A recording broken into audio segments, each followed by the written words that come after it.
Tim, I see you're in Friday. Civies. I love that, which means Yeah, it's Friday. How you it's doing? Friday. It's good. I mean, I missed the Fast Money crew today, as I think you do. But it's good to be spreading our wings here, man. Can I see? Can I see your hat real quick? Because I can't really make out. Oh, look at you.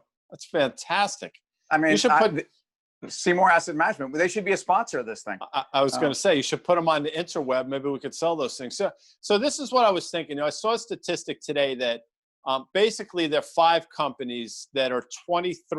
So 1% of the S&P 500 is 23% of the move that we've seen. Or it's just an incredible number. I mean, the previous high was decade or more than that ago when it was GE and Microsoft and other companies, and that was 12%.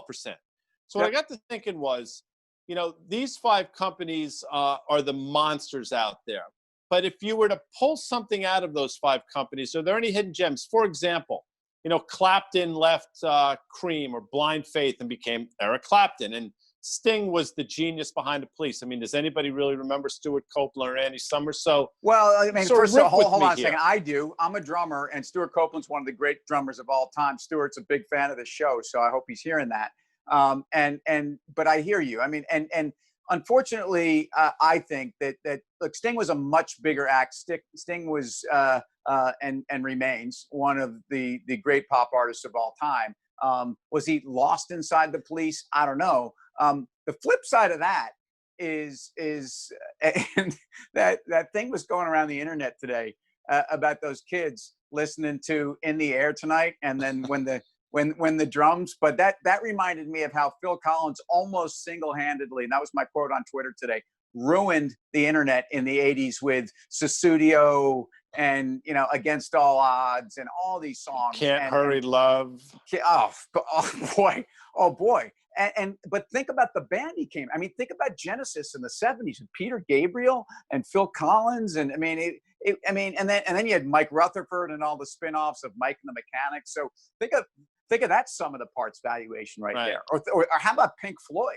I mean, think about what a lot of people really historically thought, maybe just because he was the loudest and the most obnoxious, is that Pink Floyd was Roger Waters. But I mean, really David Gilmour's band, when that band launched, Syd Barrett was Pink Floyd. That's what's extraordinary about that. And while I'm on a roll here, I was catching on. I got caught up in someone today forwarded an England Dan and John Ford Coley video. So I got pulled into this whole sappy 70s thing.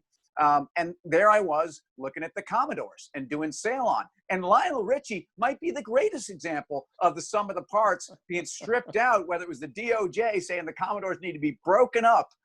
Lionel went out on his own, and we were dancing on the ceiling. So that song is brutal. So, but I like where you're going. So, but we talked about eBay, I think, this week, and PayPal. I mean, PayPal lived within eBay, and now PayPal is a $240 billion company.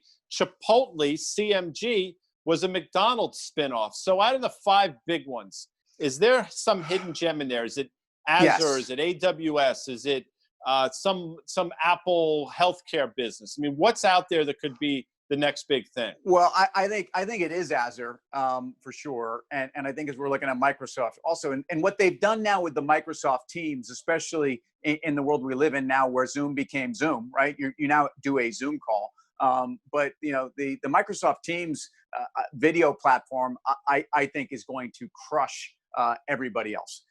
So I think there's that there, and we've been talking about Facebook, and we've been talking about how they are launching Reels off of Instagram to compete with TikTok. So you have to, and we've always said this about Facebook, that the sum of the parts may be the best thing that ever happened. But my example, and I've just glommed on everything, but I'm going to go with YouTube. I think YouTube being stripped out of Google.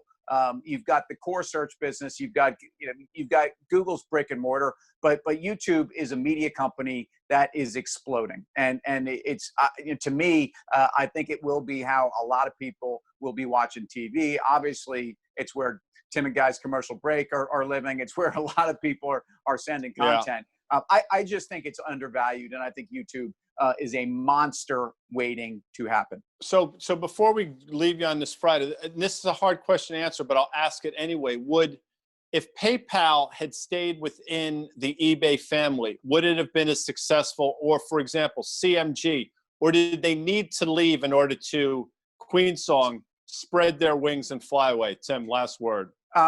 Spread your wings and fly away. I'm not really even in tune there. No, I know the you're not. song. It's not a great song, but spread your wings and fly away. Or, you know, if it was Steve Miller Band, you'd be flying like an eagle. I think, I think that's exactly right.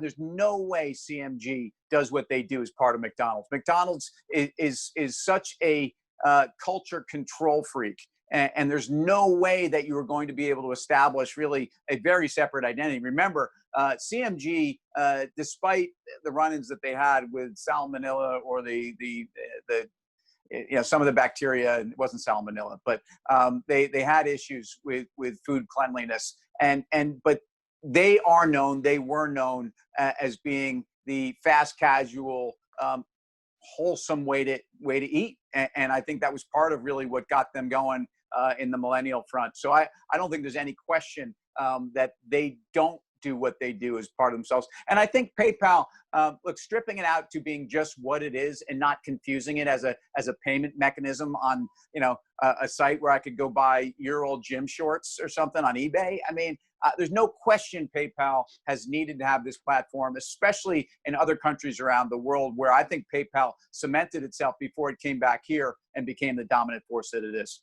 And for you folks wondering, just so you know, Sal Manilla was the third baseman before Wayne Garrett got onto the Mets. You know, they have a history of wonderful third basemen. Actually, and Sal was one of the first ones. You know, when I hear Sal Manilla, and yeah, he sounds like he played a great hot corner as opposed to Mike Pagliarulo, Sure. Pags. But, you know, Sal also reminds me of Sal Red Light Messina, Sure. who, of course, did a great play-by-play for the New York Rangers. And one of the great nicknames, you know, he was a goaltender and his nickname was Red Light. And as you know, Tim, That's when you let in a goal, the red light goes on behind you. The red light's going on for us now. Because if we don't get out of here, Luke is going to kill us. So have a great weekend, man. See you.